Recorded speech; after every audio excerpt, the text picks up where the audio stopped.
मुझे स्टॉक्स करने का बहुत शौक़ चढ़ा था कुछ टाइम पहले। तो मुझे लगा कि मैं सीखती हूँ, तो मैंने यूट्यूब पे जाके वीडियोस देखने शुरू करे और तब ये आइडिया आया कि अगर मुझे सीखने का मन कर रहा है तो आई एम श्योर कि ऐसी बहुत सारी लड़कियां होंगी जो इस बारे में सोचती होंगी, पर उन्हें लगता होगा कि यार ये तो बहुत मुश्किल है या बहुत दूर है या पता नहीं क्या है, एलिनेटिंग थॉट है।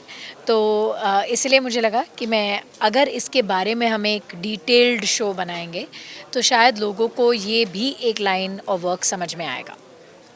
आज की डेट में जो स्टॉक मार्केटिंग है वो यूथ के अंदर बहुत ज़्यादा क्रेज है इसको लेके, बट कई लोग इसको जुआ कहते हैं। What about you want to say about that? I think कि वैसे भी ज़िंदगी में जुआ ही है जी। और आई थिंक बानी का कॉन्सेप्ट भी यही है कि हमने एक छोटा सा सीन शूट करा था जिसमें वो आइसक्रीम खाते हुए रोड क्रॉस करी और उसे गाड़ी उड़ाने वाली होती है, तो वो वापस आके कहती है कि अभी 1 सेकंड पहले मैं ऐसे भी मरने वाली थी जबकि मैंने कुछ गलत नहीं करा। आपको नहीं पता कि कल के मोमेंट में क्या होगा। It is a risk that you take. हम कोई भी बिज़नेस खोलते हैं, हम कुछ भी काम करते हैं, वो एक रिस्क होता है, पता नहीं चलेगा या नहीं चलेगा। तो स्टॉक भी उसी तरीके का एक रिस्क है, बट अगर आप एक पढ़ा लिखा रिस्क लें तो वो आपको एक बहुत अच्छा रिटर्न भी दे सकता है। एक पढ़ा लिखा रिस्क मतलब आप एक ऐसी कंपनी में इन्वेस्ट कर रहे हैं जिनका आपको लगता है फंडामेंटल्स अच्छे हैं, या आपको लगता है कि आज इससे देश आगे बढ़ रहा है या इस तरफ देश आगे बढ़ रहा है, तो आपके पैसे भी उनके साथ बढ़ेंगे। सरगुन, अगर कास्टिंग के बारे में हम बात करें तो बानी की कास्टिंग किस तरीके से हुई थी, या फिर किस तरीके से कितने लोगों के द्वारा अप्रोच किया गया था जिनमें से छांट कर इनको लाया गया? कितने ऑडिशन? हाँ, आई मीन हम एक ओपन ऑडिशन रखते हैं बिकॉज हमारा हम लोग as a production house we want to launch new faces. उसमें ऑफ कोर्स साथ में कुछ नून फेसेस के भी ऑडिशंस आते हैं जो भी इंटरेस्टेड हों, बिकॉज हमें होता है कि सब तक ये बात जानी चाहिए कि एक नया शो आ रहा है and we want to look for an apt casting. तो उसमें से एक बानी का, अमनदीप का ऑडिशन था एंड रवि ने वो ऑडिशन देख के कहा था कि इस लड़की की आंखों में चमक है सरगुन। एंड आई फील कि that is what we are looking for, कि जब आपकी आंखों में, मतलब जब आपके दिल में भूख होती है तो आपकी आंखों में एक चमक होती है कि आपको कुछ कर दिखाने की जो चमक होती है ना, वो चाहिए होती है, और वो आप कैरेक्टर को या किसी एक्टर को दे नहीं सकते हो, या तो वो होती है या नहीं होती है। तो इस कैरेक्टर के लिए उसकी ज़रूरत थी, तो हमने अमनदीप को लिया।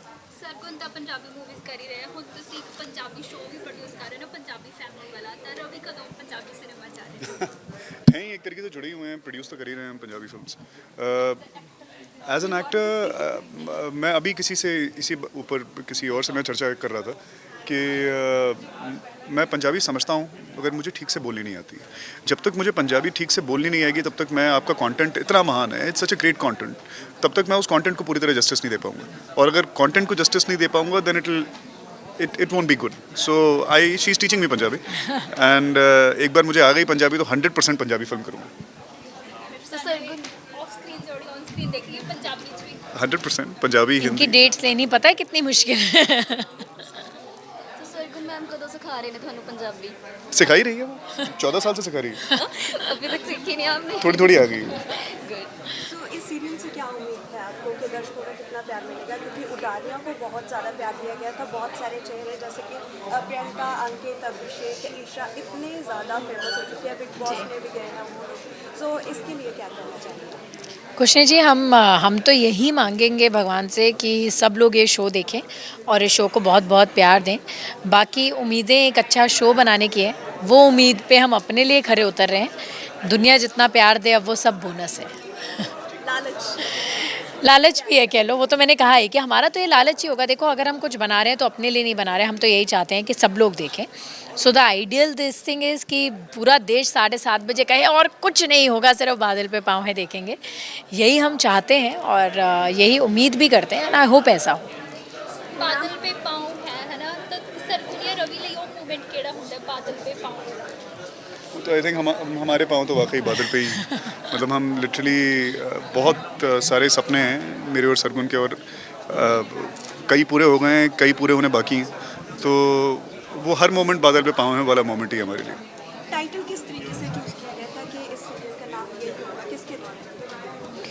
लिखते हुए कभी कभी ना दिमाग में गाने बजते हैं मेरे दिमाग में गाने बजते हैं जब मैं लिख रही होती हूँ, तो कभी कभी मुझे होता है सीन भी लिखते वक्त मुझे पता होता है कि पीछे कौन सा गाना बज रहा होगा।